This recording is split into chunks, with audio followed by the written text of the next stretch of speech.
شیطان رجیم بسم الله الرحمن الرحیم لا اله الا الله محمد رسول الله صلی الله علیه وسلم.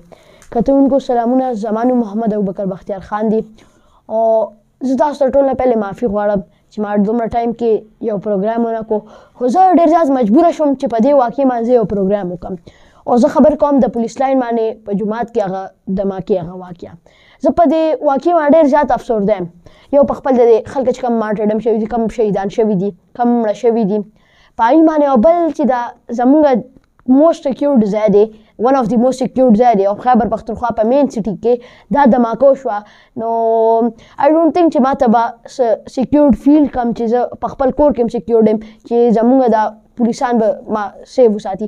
خو یو ګیله زه دا هم کول غواړم زموږ پولیسانو ته هم پکار دی چې پوره ښه ښکلي سامان ورکړی شي، ښه ښکلي هیلمټ یې ښه ښکلي لکه وسولیات ورکولی شي چې زموږ حفاظت وکړي.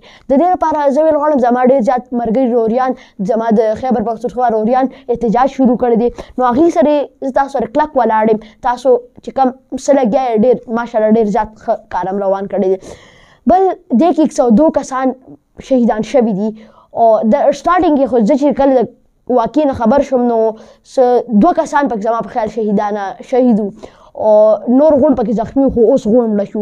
د پولیسانان ډفرنټ خبرې ورکوي، ډفرنټ شیونه وایي چې خلک پکې دا بارود وروړي، خلک پکې دا پیل نه شوي وو. خو زه په دې شیانو ته دومره اټینشن نه ورکوم، خو چې پکار دی چې دا ځای سیف و، دا ځای داسې نه شوی. نو تاسو احتجاج روان کړی دی، دا هم ډېر ښه کار کړی دی. ورسره زه خپل زخمي روریانو ته ډېر زیات دعاګانې کوم چې الله تعالی صحتیاب ورکړي او چې څوک شهیدان شوي دي هغوی دپاره د جنت الفردوس دعا به کوم.